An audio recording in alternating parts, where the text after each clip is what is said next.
যাতে প্রাণ হারায় বেশ কয়েকজন সাধারণ ছাত্র।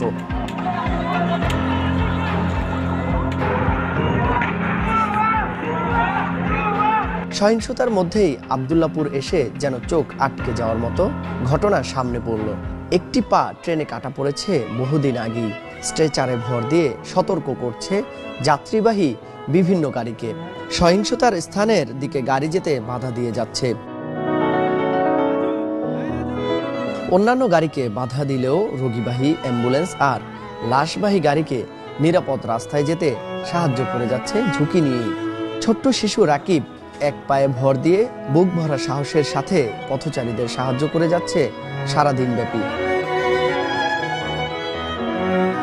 চারিদিকে বিভীষিকাময় পরিস্থিতি। এর মাঝেও কেন সে রাস্তায়?